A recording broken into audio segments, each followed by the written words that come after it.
Notes online दोगे?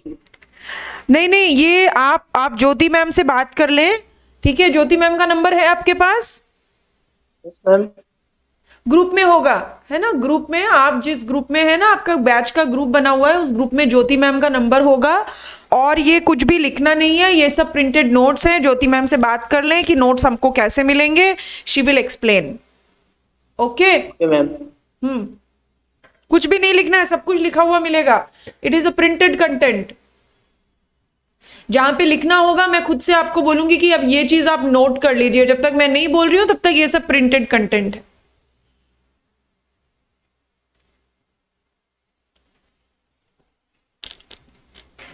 ठीक है, ओके मैम। चलिए। तो अब हम स्टार्ट करते हैं हमारा टॉपिक। और हम इंडियन कॉन्ट्रैक्ट एक्ट पढ़ रहे थे, और इंडियन कॉन्ट्रैक्ट एक्ट में देखिए, इंडियन कॉन्ट्रैक्ट एक्ट में हमने बात की थी कि भाई इंडियन कॉन्ट्रैक्ट एक्ट कॉन्ट्रैक्ट पे लगता है। कॉन्ट्रैक्ट होने के लिए सबसे पहले ऑफर होना चाहिए। ऑफर देने वाले को हम ऑफरर कहेंगे। ऑफर के बदले में एक्सेप्टेंस मिलनी चाहिए। मतलब ऑफर, ऑफर क्या, एक व्यक्ति दूसरे व्यक्ति को इच्छा जाहिर करेगा किसी काम को करने की या किसी काम को ना करने की इच्छा जाहिर करेगा, और इच्छा जाहिर करने का उद्देश्य सामने वाले से कंसेंट लेना होगा। तो ऑफर करने वाले को हम ऑफरर कहेंगे, और जिस व्यक्ति को ऑफर दिया जाता है हम उसे ऑफरी कहेंगे।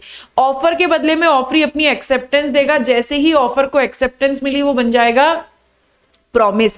अगर प्रॉमिस ऐसा है जिसमें दोनों पार्टीज के लिए कंसिडरेशन है तो वो प्रॉमिस क्या कहलाएगा? एग्रीमेंट कहलाएगा। और अगर एग्रीमेंट लॉ में एनफोर्सिएबल है तो वो क्या कहलाएगा? कॉन्ट्रैक्ट कहलाएगा। ठीक है, तो इंडियन कॉन्ट्रैक्ट एक्ट कॉन्ट्रैक्ट पे लगता है।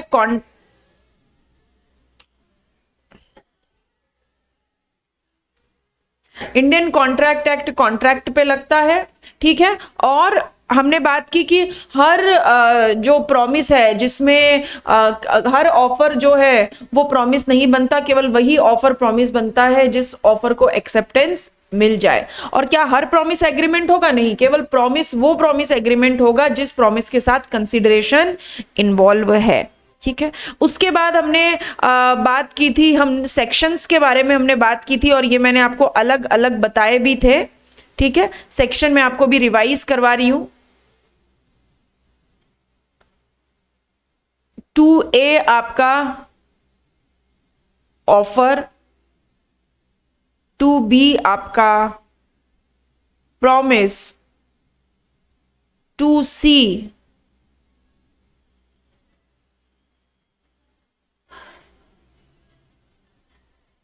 promiser and promisee, 2D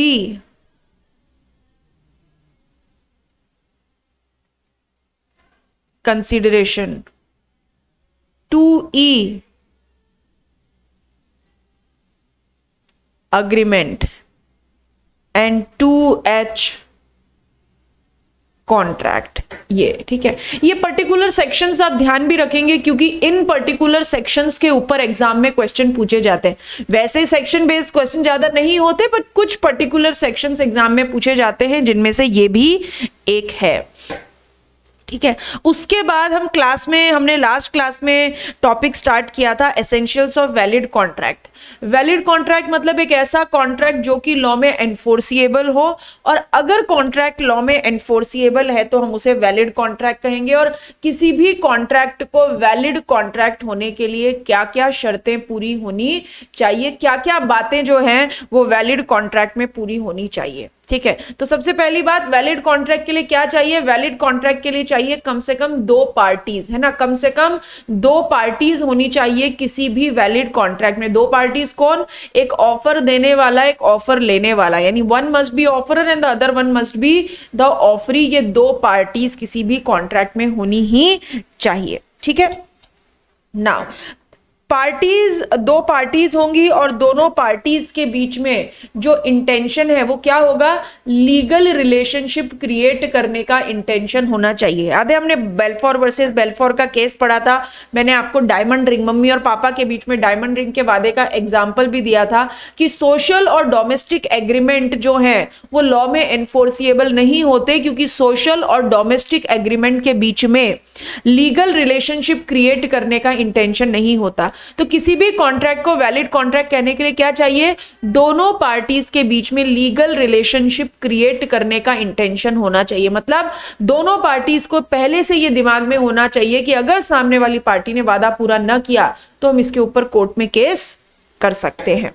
ठीक है, ये दो बातें कल हम उस दिन ये हमने पढ़ी थी। और तीसरी बात हमने लास्ट क्लास में पढ़ी थी कि जो भी कॉन्ट्रैक्ट की पार्टीज हैं they must be qualified, they must be competent to contract. क्या मतलब होता है क्वालिफाइड, क्या मतलब होता है कंपिटेंट टू कॉन्ट्रैक्ट? तो कंपिटेंट टू कॉन्ट्रैक्ट वर्ड का मतलब होता है कि इंडियन कॉन्ट्रैक्ट एक्ट के हिसाब से कॉन्ट्रैक्ट किसके द्वारा किया जाए, उन पार्टीज के द्वारा कॉन्ट्रैक्ट किया जाए जो कि कॉन्ट्रैक्ट कर सकती हैं। मतलब कौन सी पार्टीज कॉन्ट्रैक्ट कर सकती हैं, वो पार्टीज कॉन्ट्रैक्ट कर सकती है जिनकी उम्र 18 या उससे ऊपर हो। दूसरी बात, वो जो भी कॉन्ट्रैक्ट करे वो व्यक्ति साउंड माइंड होना चाहिए। तीसरी बात, कोर्ट के द्वारा डिस्क्वालिफाइड नहीं होना चाहिए। ठीक है, तो ये हमारा लास्ट क्लास का रिवीजन था और इसमें किसी को भी कोई डाउट है मेरे बोलने के बाद, मेरे रिवाइज करने के बाद, आप तो प्लीज पूछिए, otherwise will go ahead for the next topic. कोई कुछ पूछना चाहता है? Any doubt? No ma'am. ठीक है, चलिए तो अब हम बात करने वाले हैं, हम अगले वैलिड कॉन्ट्रैक्ट के एसेंशियल्स के बारे में बात करने वाले हैं कि किसी भी कॉन्ट्रैक्ट को वैलिड कॉन्ट्रैक्ट होने के लिए दो पार्टी होनी चाहिए, पार्टी के बीच में लीगल रिलेशनशिप क्रिएट करने का इंटेंशन होना चाहिए और जो पार्टीज है वो कंपिटेंट टू कॉन्ट्रैक्ट होनी चाहिए। नाउ अगली बात क्या, देखिए अब यहां पर हम एक वर्ड पढ़ेंगे, बड़ा इंपॉर्टेंट है, इंडियन कॉन्ट्रैक्ट एक्ट के टर्म्स में बड़ा इंपॉर्टेंट वर्ड है, एंड दैट इज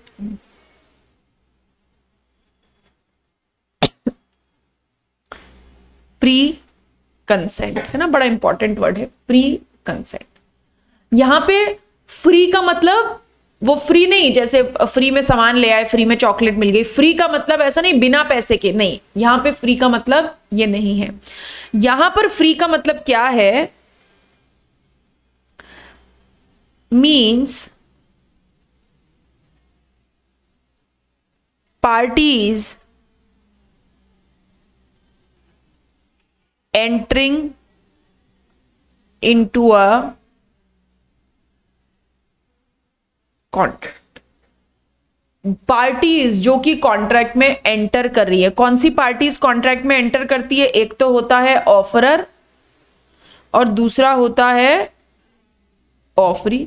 ठीक है, इन्हीं दो पार्टीज के बीच में कॉन्ट्रैक्ट होता है। तो जिन पार्टीज के बीच में कॉन्ट्रैक्ट हो रहा है, यानी जो पार्टीज कॉन्ट्रैक्ट में एंटर कर रही हैं या जो पार्टीज कॉन्ट्रैक्ट का हिस्सा बन रही हैं, कुछ भी कह दीजिए, ऑफरर और ऑफरी के बारे में बात हो रही है। तो ऑफरर या ऑफरी जब किसी कॉन्ट्रैक्ट में एंटर करते हैं, किसी कॉन्ट्रैक्ट का हिस्सा बनते हैं, वो ऐसा करेंगे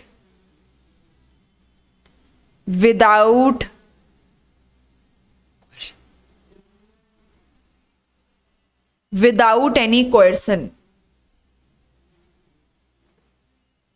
अनड्यू इन्फ्लुएंस, फ्रॉड,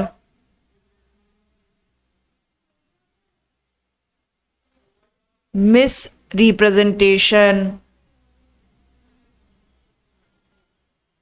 मिस्टेक। यानी ऑफरर और ऑफरी जब तय करते हैं कि भाई मैं आपको ऑफर दूंगा, आप मुझे एक्सेप्टेंस देना, हम दोनों के बीच में प्रॉमिस होगा, एग्रीमेंट होगा, कॉन्ट्रैक्ट होगा, जब भी वो दो पार्टीज कॉन्ट्रैक्ट कर रही हैं, इस बात को पहले से निश्चित कर लें कि दोनों पार्टीज कॉन्ट्रैक्ट में जो एंटर कर रही है बिना किसी कोयर्सन के, अनड्यू इन्फ्लुएंस के, फ्रॉड के, मिस रिप्रेजेंटेशन के, मिस्टेक के। ठीक है, क्या होता है ये सब हम धीरे धीरे करके मैं आपको बताऊंगी। सबसे पहले मैं आपको एक एग्जाम्पल देती हूं और उस एग्जाम्पल के साथ हम कंसेप्ट को समझेंगे। एक है हमारे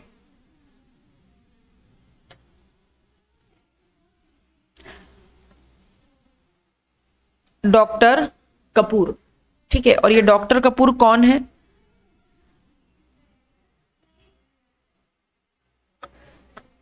कार्डियक सर्जन है। कार्डियक सर्जन है मतलब दिल का इलाज करते हैं, है ना, कार्डियक सर्जन है, सर्जरी करते हैं, है ना, हार्ट की सर्जरी करते हैं। इन डॉक्टर कपूर के पास एक पेशेंट आते हैं, मिस्टर रामलाल। ठीक है, और रामलाल की जो हालत है बड़ी क्रिटिकल है, इनकी सर्जरी होने वाली है और इनकी सर्जरी कौन करेगा?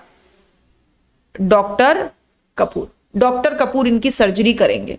ठीक है, रामलाल को पता है कि रामलाल कल ऑपरेशन थिएटर ओटी में जाने वाले हैं और डॉक्टर कपूर उनकी सर्जरी करने वाले हैं। यानी रामलाल का जीवन किसके हाथ में है? रामलाल की जिंदगी किसके हाथ में है? अभी कौन भगवान बन के खड़ा है रामलाल के सामने, बताइए?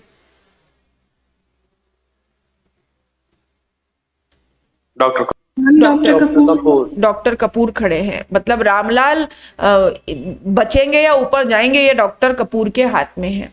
नाउ इस समय डॉक्टर कपूर रामलाल को एक ऑफर देते हैं। क्या ऑफर देते हैं रामलाल को? कि Ramlal, I want to buy your land for ₹1 crore. ठीक है, क्या ऑफर देते हैं?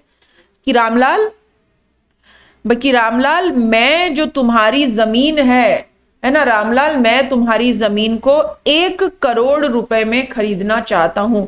और ये जो रामलाल की जमीन है ना, जो रामलाल के पास लैंड है, उसकी वैल्यू मोर देन 10 करोड़ है, 10 करोड़ से ज्यादा की वैल्यू है उसकी। लेकिन डॉक्टर कपूर ने रामलाल को यह ऑफर दे दिया कि रामलाल, मैं तुम्हारी जमीन 1 करोड़ रुपए में खरीदना चाहता हूं। यहां पे रामलाल हो गए डॉक्टर कपूर हो गए ऑफरर और रामलाल हो गए ऑफरी। कल रामलाल की सर्जरी होने वाली है और आज डॉक्टर कपूर रामलाल को ऐसा ऑफर देते हैं। मुझे बताइए रामलाल को क्या करना चाहिए? हाँ बोले ऑफर को या ना बोले? मैम उसकी फाइनेंशियल कंडीशन के ऊपर डिपेंड करता है मैम। किसकी फाइनेंशियल कंडीशन के ऊपर? मैम रामलाल की। अगर उसके एक्सपेंसेस पे करने लायक हैं तो तब तो उन्हें रिजेक्ट कर देना चाहिए, और अगर उनके पास कोई और ऑप्शन नहीं है तो उसे एक्सेप्ट कर लेना चाहिए, है ना। देखिए सिचुएशन किस बैकग्राउंड पे मैंने आपके लिए क्रिएट की थी। Ramlal has enough money to pay the hospital expenses. उनके पास पर्याप्त पैसा है कि वो डॉक्टर कपूर की फीस सब कुछ पे कर सके। उनकी सर्जरी डॉक्टर कपूर के हाथों में ही होनी है। इस बैकग्राउंड को ध्यान में रखते हुए अब मुझे बताइए, डॉक्टर कपूर के ऑफर को रामलाल एक्सेप्ट करेंगे या रिजेक्ट करेंगे? मैम रिजेक्ट कर देना चाहिए मैम। हाँ, रिजेक्ट कर तो देना चाहिए, बिल्कुल आप ठीक बोल रहे हैं। लेकिन वो डॉक्टर कपूर नाराज हो गए और एक छोटी सी कैंची रामलाल के पेट में छोड़ दिया है, तब क्या होगा? मैम ये तो एक क्राइम हो जाएगा मैम। वो कैसे? उसके घर ऑपरेशन थिएटर में क्या होगा ये किसको पता है? 4 टांके लगा दिए और 2 छोड़ दिए, डर लगेगा या नहीं लगेगा? विजुलाइज करके देखिए खुद को। रामलाल की जगह कल ऑपरेशन होने वाला है, डॉक्टर साहब ऐसी बात करते हैं और डॉक्टर साहब को ना करने से अगर डॉक्टर साहब को बुरा लग गया तो डॉक्टर साहब क्या नहीं कर सकते? करेंगे कुछ नहीं। धमकी नहीं दे रहे हैं कि मैं पेट में तुम्हारे कैंची छोड़ आऊंगा, ऐसा भी नहीं बोल रहे हैं कि टांके पूरे नहीं लगाऊंगा, ऐसे भी नहीं बोल रहे हैं कि हार्ट की जगह पेट का ऑपरेशन कर दूंगा, कुछ भी नहीं बोल रहे। लेकिन मुझे बताइए यहां पर डॉक्टर साहब की पोजीशन डोमिनेंट है या नहीं है? मैम डॉक्टर सर की डोमिनेंट तो है, ये तो है, बट डॉक्टर साहब की पोजीशन तो डोमिनेंट है। यानी डॉक्टर साहब सामने वाले को कोई धमकी नहीं दे रहे हैं, लेकिन फिर भी अपनी पोजीशन का यूज करते हुए कल सर्जरी और आज ऐसा ऑफर अगर रामलाल को देते हैं, इसका मतलब वो क्या चाहते हैं कि रामलाल हां करे ना हो, है ना। जान है तो जहान है, तो रामलाल के ऊपर डॉक्टर साहब ने क्या क्रिएट कर दिया, अनड्यू इन्फ्लुएंस, प्रभाव क्रिएट कर दिया, अपनी पोजीशन का प्रभाव क्रिएट कर दिया। और रामलाल कहते हैं कि जमीन का क्या है, जमीन तो आती जाती रहेगी, डॉक्टर साहब नाराज नहीं होने चाहिए। और इस अनड्यू इन्फ्लुएंस में आकर रामलाल ने क्या कर दिया, ऑफर को यस कर दिया। इस सिचुएशन में हम बोलते हैं, देखिए ऑफरर ने क्या दिया, ऑफर, और ऑफर को क्या मिल गई, एक्सेप्टेंस भी मिल गई। लेकिन क्या ये एक्सेप्टेंस फ्री कंसेंट है, क्या ये अपनी इच्छा से दी गई स्वीकृति है या प्रभाव में आकर दी गई स्वीकृति है? प्रभाव में आके दी गई स्वीकृति है। तो हम यहां पर बोलेंगे कि रामलाल की कंसेंट फ्री कंसेंट नहीं है, ठीक है। या मान लीजिए डॉक्टर कपूर रामलाल को ये कहते हैं कि अपनी जमीन मेरे को 1 करोड़ रुपए में भेज दो, नहीं तो तुम्हारे बेटे को किडनैप करवा लूंगा। ऐसी धमकी अगर रामलाल को डॉक्टर कपूर दें तो रामलाल डरेंगे या नहीं डरेंगे? बच्चे का मामला है, डरेंगे। तो डरा धमकाकर आपने पार्टी की कंसेंट ली, उस पर प्रभाव डाल के ली, फ्रॉड करके ली, मिस स्टेटमेंट के थ्रू ली, मिस रिप्रेजेंटेशन के थ्रू ली, कोई मिस्टेक के थ्रू ली। अगर इनमें से किसी भी तरीके से, कोerसन मतलब होता है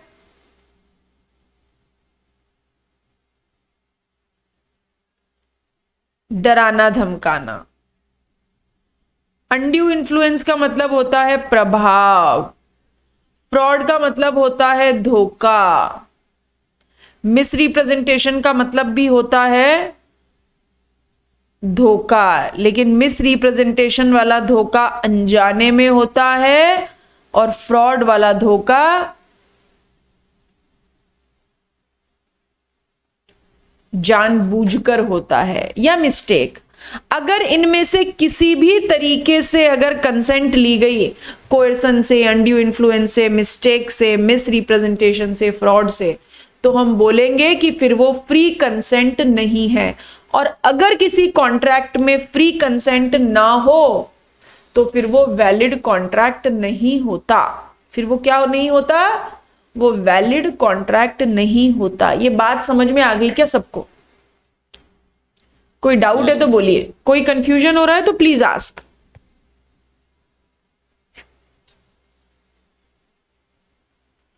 कोई डाउट? कैसे पता लगेगा ये हाँ, धोखा है? बिल्कुल ठीक, ये शाबाश। ये कैसे पता चलेगा कि अनड्यू इन्फ्लुएंस है, ये कैसे पता चलेगा कोerसन है, फ्रॉड है, मिस रिप्रेजेंटेशन है? देखिए, अगर पता लग गया तभी ये कॉन्ट्रैक्ट वैलिड कॉन्ट्रैक्ट नहीं है। जैसे फॉर एग्जांपल इस सिचुएशन में डॉक्टर कपूर के अनड्यू इन्फ्लुएंस में आके रामलाल ने हाँ कर दी, यानी अब डॉक्टर कपूर 1 करोड़ रुपए रामलाल को देंगे और रामलाल अपनी जमीन डॉक्टर कपूर को देंगे। हमने बोला ये कंसेंट फ्री कंसेंट नहीं है, यानी अगर किसी को कुछ भी ना पता चले तो अब डॉक्टर कपूर की क्या जिम्मेदारी है? 1 करोड़ रुपए देना। और रामलाल की क्या जिम्मेदारी है? अपनी जमीन किसके नाम कर देना? डॉक्टर कपूर के नाम कर देना। लेकिन डॉक्टर रामलाल कहां चले गए? रामलाल कहां चले गए? कोर्ट में। और कोर्ट में जाके रामलाल ने ये बोला कि ये डॉक्टर कपूर ने मेरे पे अनड्यू इन्फ्लुएंस क्रिएट किया है, मैं अपनी जमीन नहीं बेचना चाहता था, इन्होंने अनड्यू इन्फ्लुएंस से मेरी कंसेंट ली है। अगर रामलाल कोर्ट में जाकर ऐसा प्रूफ कर दें, देखिए इसमें दुखियारी पार्टी कौन है? डॉक्टर कपूर और रामलाल के केस में हु इज द दुखियारी पार्टी? रामलाल। रामलाल। तो अपनी शिकायत लेके कोर्ट के पास कौन जाएगा? रामलाल। अपनी बात को प्रूफ करने के लिए एविडेंस किसके पास होने चाहिए? रामलाल के पास होने चाहिए। रामलाल अगर कोर्ट में जाके ये प्रूफ कर दे कि ये जो मेरी कंसेंट है वो फ्री कंसेंट नहीं है, अनड्यू इन्फ्लुएंस के कारण मेरी कंसेंट ली है, तो फिर उस सिचुएशन में कोर्ट क्या बोलेगा? कोर्ट इस कॉन्ट्रैक्ट को कैंसिल कर देगा। कैंसिल करना मतलब डॉक्टर कपूर को बोलेगा ना रामलाल तुम्हें जमीन देगा ना तुम उसे पैसे दोगे। तो प्रूफ करना पड़ता है, एविडेंसेस लाने पड़ते हैं। और कौन लेके आएगा एविडेंसेस? Aggrieved party.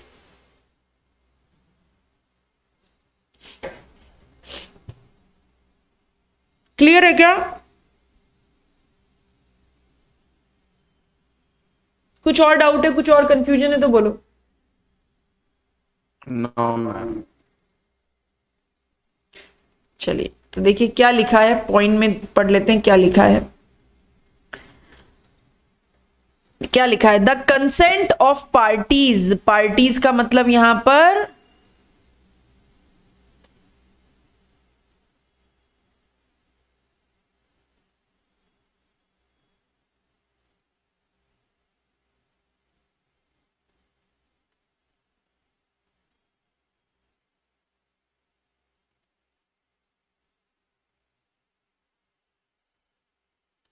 ऑफरर और ऑफरी है ना।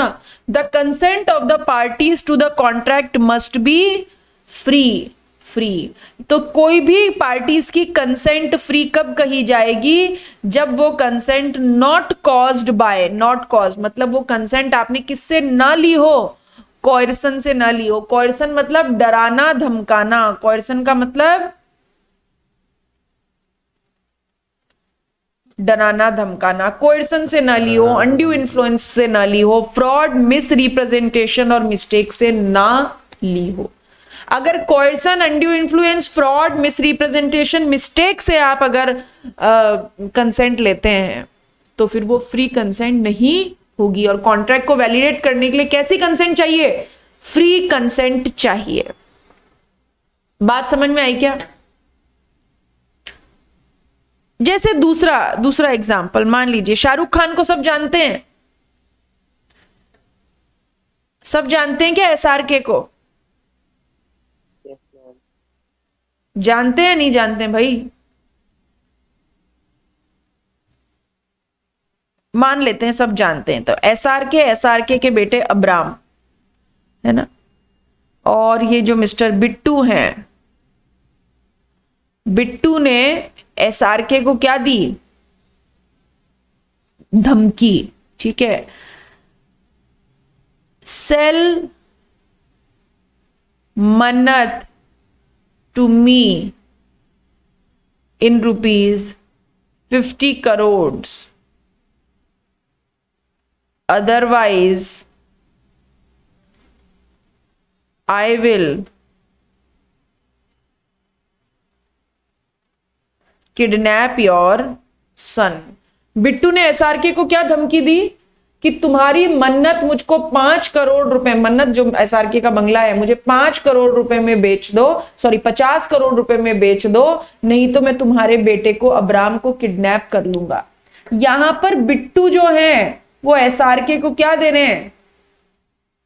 ऑफर दे रहे हैं। किस बात का ऑफर?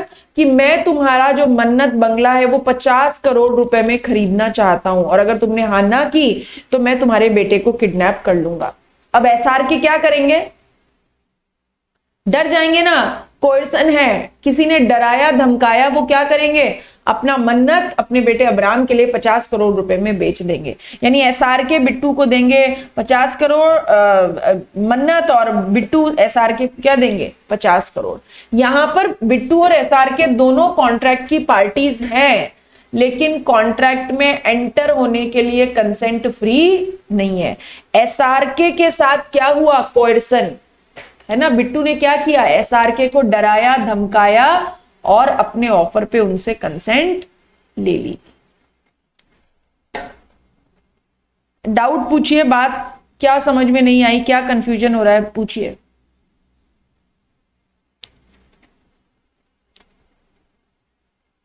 ठीक है, सवाल पूछने में कोई कंजूसी नहीं करनी है ना। आप कितने भी सवाल पूछ सकते हैं, जो भी आपको बिल्कुल बहुत बेसिक सी चीज भी आपको लगता है तो मैं क्या पूछूं, पूछना चाहिए नहीं पूछना चाहिए, वैसा कुछ सोचना ही नहीं है। आराम से पूछिए, बिंदास होके पूछिए, कोई पूछने में कोई झंझट नहीं है, कोई समस्या नहीं है। यस प्रियांशु बोलो बेटा। हम लाइक सिचुएशन ऐसी है कि जो पहले जो आपने एग्जांपल दिया था रामलाल इतनी क्रिटिकल सिचुएशन में कि उन्हें ऑपरेशन कराना ही पड़ेगा। और वापस बोलो। जो लाइक पहले वाला एग्जांपल था रोड हाँ वाला रामलाल हाँ वाला, उनकी सिचुएशन इतनी क्रिटिकल है कि लाइक उन्होंने ऑपरेशन कराना ही पड़ेगा। हाँ और वो कोर्ट मतलब कोर्ट वगैरह में ना जाके उस टाइम पे तो वो कॉन्ट्रैक्ट साइन कर लेते। हाँ, उस टाइम तो वो कॉन्ट्रैक्ट साइन कर लेगा, ठीक है, यानी कॉन्ट्रैक्ट हो गया।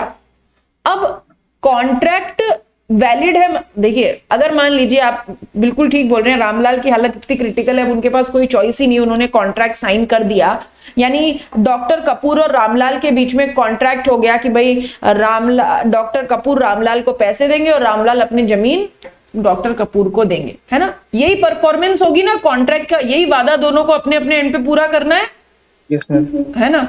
अब होगा क्या, जिस समय रामलाल को अपनी जमीन के कागज डॉक्टर कपूर के नाम पे करने, यानी जब रामलाल के परफॉर्मेंस की बारी आएगी, तो अगर कॉन्ट्रैक्ट में फ्री कंसेंट नहीं होती, तो जो अग्रीव्ड पार्टी होती है ना प्रियांशु, अग्रीव्ड पार्टी मतलब यहां पे रामलाल अग्रीव्ड पार्टी है, जो दुखियारी पार्टी है, ये अग्रीव्ड पार्टी कोर्ट में जा सकती है और कॉन्ट्रैक्ट को कैंसिल करवा सकती है। क्या बोला शब्द मैंने, ये अग्रीव्ड पार्टी कॉन्ट्रैक्ट कोर्ट में जा सकती है और कॉन्ट्रैक्ट को कैंसिल करवा सकती है। यानी सारी इच्छा, सारी चॉइस किसके ऊपर डिपेंड करती है, कॉन्ट्रैक्ट परफॉर्म होगा या नहीं होगा, किस पे डिपेंड कर रही है,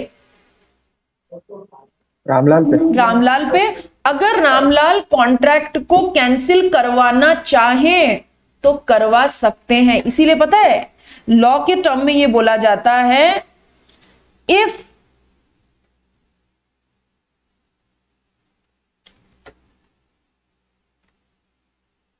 there is no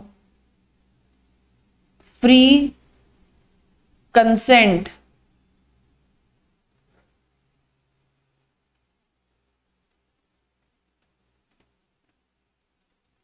if there is no free consent of the parties of the contract, है ना। ये जो लाइन मैं लिख रही हूं ना, ये आप भी लिख लेंगे, if there is no free consent of the parties of the contract. अगर ये प्रूव हो जाता है कि कॉन्ट्रैक्ट में कॉन्ट्रैक्ट की पार्टीज की कंसेंट फ्री नहीं थी, इसका मतलब क्या, या तो कोएर्सन था, या अनड्यू इन्फ्लुएंस था, या फ्रॉड था, या मिस रिप्रेजेंटेशन था, या मिस्टेक था, what ever it is, such contract is voidable at the option of the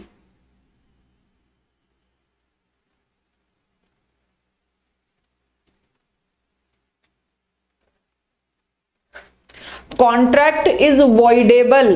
voidable का मतलब, voidable का मतलब void होने योग्य। कॉन्ट्रैक्ट को व्यर्थ, कॉन्ट्रैक्ट को वेस्ट, कॉन्ट्रैक्ट को वॉइड करवाया जा सकता है at the option of the aggrieved party. Aggrieved party contract को कैंसिल करवा सकती है। अगर कॉन्ट्रैक्ट कैंसिल करवा दिया कोर्ट से तो फिर कॉन्ट्रैक्ट परफॉर्म नहीं करना पड़ेगा, but aggrieved party has to prove कि ये जो कॉन्ट्रैक्ट हुआ है वो अनड्यू इन्फ्लुएंस से हुआ है, कोएर्सन से हुआ है, मिस रिप्रेजेंटेशन या फ्रॉड से हुआ है। अभी प्रियांशु ओके है क्या, स्टिल कोई डाउट है तो बोलिए। मैम एक और है कि लाइक वो अगर लाइक लैंड भी दे देते खुद की, हाँ। उस सिचुएशन ऐसी थी कि उन्होंने लाइक डॉक्टर ने पहले ही कंसर्न दे दिया कि अगर आप लैंड मेरे नाम पे रजिस्ट्रेशन कर दोगे तो ही मैं आपका ऑपरेशन करूंगा। नहीं, आप बात समझिए। आप एग्जाम्पल जो मैंने लिया है उसी को, उन्होंने ऐसा कुछ नहीं बोला, उन्होंने ऐसा नहीं बोला कि है ना आप मेरे नाम पे जमीन कर दोगे तो मैं आपका ऑपरेशन करूंगा, नहीं। मान लीजिए मैं डॉक्टर कपूर हूं और आप रामलाल हैं, आप आईसीयू बेड पे लेटे हुए हैं, एक पास में स्ट्रेचर रखा हुआ है, अब आप मुझसे पूछ रहे हैं डॉक्टर साहब मेरा सर्जरी कब है, मैंने कहा आपकी सर्जरी कल है, ले जाओ इनको ऑपरेशन थिएटर में ले जाओ, देख लेंगे। रामलाल मैं ऐसा चाहती हूं कि आपकी वो जो जमीन है ना, वो सी स्कीम वाली, वो जमीन में 1 करोड़ रुपए में खरीदना चाहता हूं, अच्छी होगी सर्जरी, बिल्कुल चिंता नहीं करें, मैं हूं ना आपकी सर्जरी करने के लिए, ले जाओ इनको ऑपरेशन थिएटर में। तो रामलाल मैं वो जमीन खरीदना चाह रहा था आपकी 1 करोड़ रुपए में। This is a manner of undue influence. ऐसा नहीं कह रहे हैं डॉक्टर कपूर की जमीन साइन करोगे तो तुम्हारा ऑपरेशन करूंगा, नहीं। ऑपरेशन, पेशेंट, आईसीयू, ये तो एक बैकग्राउंड है, और इस बैकग्राउंड में रहते हुए आपको ऑफर दिया जा रहा है, डॉक्टर कपूर रामलाल को ऑफर दे रहे हैं। बात समझे आप मैं क्या कहना चाह रही हूं? Yes ma'am. ओके, अभी कोई डाउट हो रहा है, अभी कोई कंफ्यूजन हो रहा है तो बोलो। No ma'am. अब ठीक है, सभी को कोई और डाउट है, कुछ भी तरीके का दिमाग में कंफ्यूजन होता है तो प्लीज पूछिए।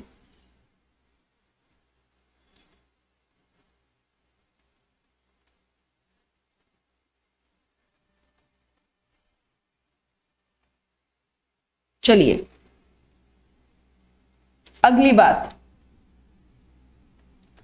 Legality of object and consideration, यानी हम इंडियन कॉन्ट्रैक्ट एक्ट की बात करते हैं, ऑफर और एक्सेप्टेंस की बात करते हैं, किसी भी कॉन्ट्रैक्ट का उद्देश्य और कॉन्ट्रैक्ट का कंसिडरेशन। क्या बोला मैंने? कॉन्ट्रैक्ट का उद्देश्य और कॉन्ट्रैक्ट का जो कंसिडरेशन है वो कैसा होना चाहिए? लीगल होना चाहिए। जैसे फॉर एग्जाम्पल मिस्टर राम और हनुमान, ठीक है, मिस्टर राम ने हनुमान को बोला कि I will pay you ₹2 crore. Ram ने हनुमान को बोला कि हनुमान मैं तुम्हें 2 करोड़ रुपए दूंगा, तुम जाओ और रावण की लंका को जला के आ जाओ। राम ने हनुमान को क्या बोला? मैं तुम्हें 2 करोड़ रुपए दूंगा, तुम जाओ रावण की लंका को जला के आ जाओ। मुझे एक बात बताइए, यहां पर राम ने हनुमान को पैसा क्यों दिया? किसी व्यक्ति को या उसकी प्रॉपर्टी को डिस्ट्रॉय करने के लिए, राइट? प्रॉपर्टी डिस्ट्रॉय करने के लिए पैसा दे रहे हैं ना? Yes ma'am. ये लीगल ऑब्जेक्ट नहीं है। मैंने आपको बोला कि मैं आपको 2 करोड़ रुपए देती हूं, शाहरुख खान के बेटे को किडनैप कर लाओ, यानी मैं आपसे जो कॉन्ट्रैक्ट करना चाहती हूं उसका उद्देश्य क्या है? लीगल या इलीगल? कैसा उद्देश्य है? इलीगल। तो कोई भी ऐसा कॉन्ट्रैक्ट जिसका उद्देश्य या जिसमें कंसिडरेशन इलीगल हो, ठीक है।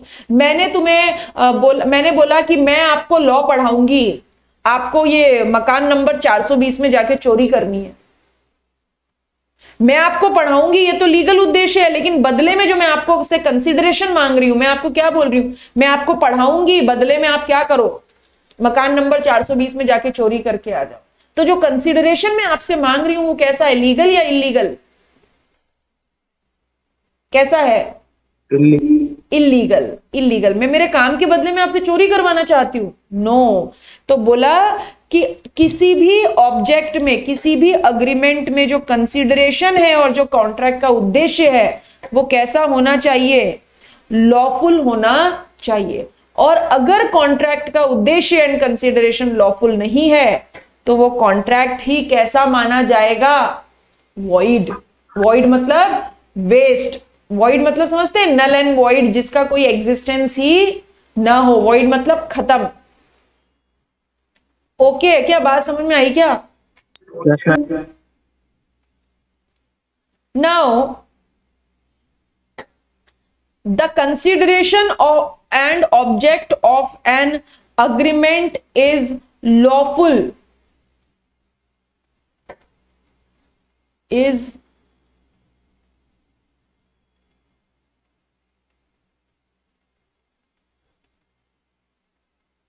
इसको ऐसे पढ़ेंगे, किसी भी एग्रीमेंट का कॉन्ट्रैक्ट और किसी भी एग्रीमेंट का कंसिडरेशन और ऑब्जेक्ट अनलॉफुल होगा यदि आप कॉन्ट्रैक्ट किसी ऐसे काम के लिए कर रहे हैं which is forbidden by law.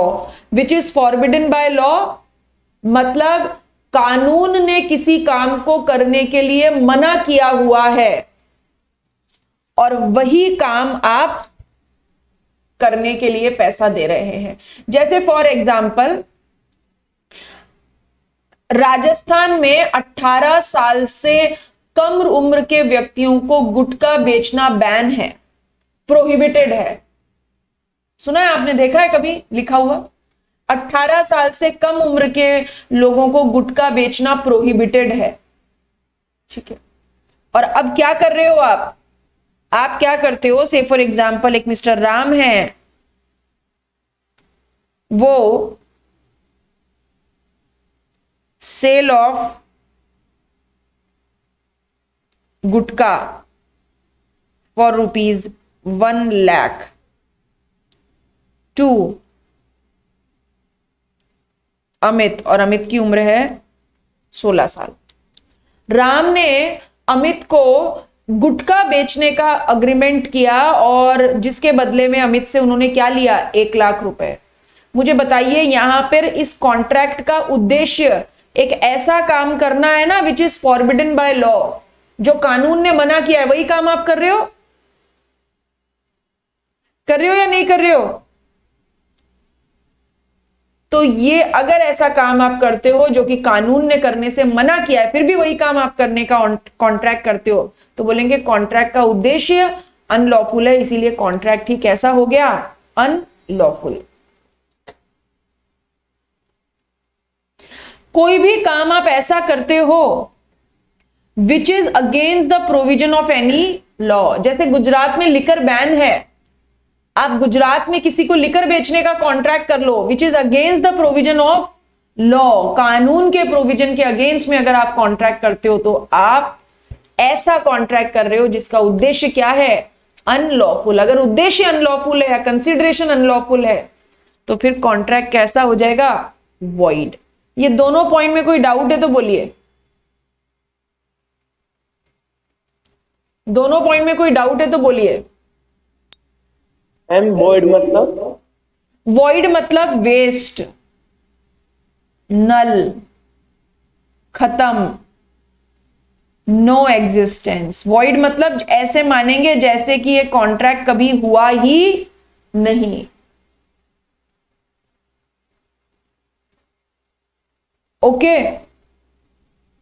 अभी समझ में आ गया?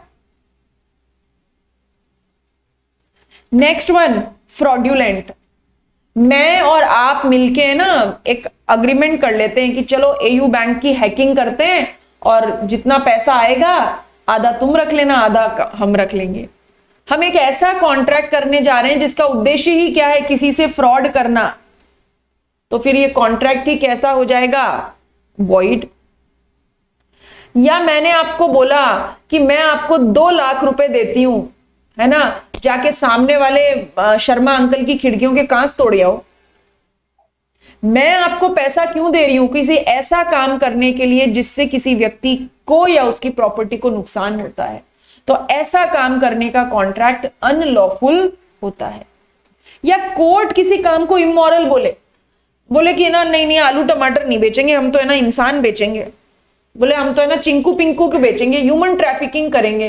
ह्यूमन ट्रैफिकिंग हमारे सोसाइटी में इमोरल है या नहीं है? अनैतिक है या नहीं है?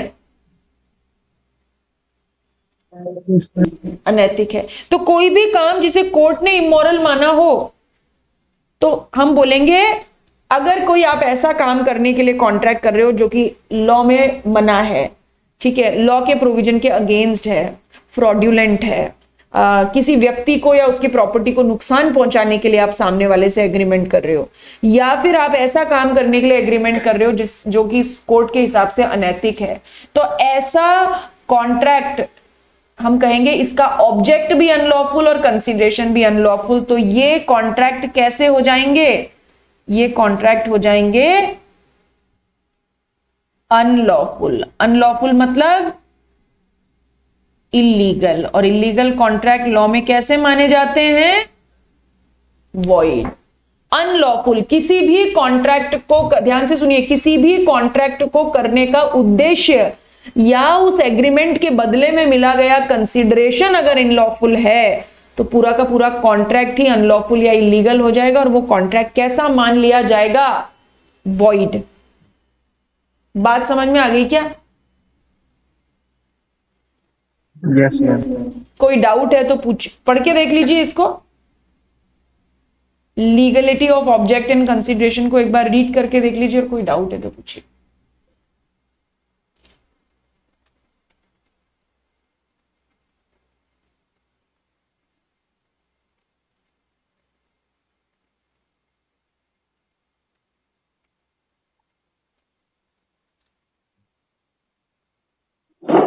बस आज के लिए इतना ही।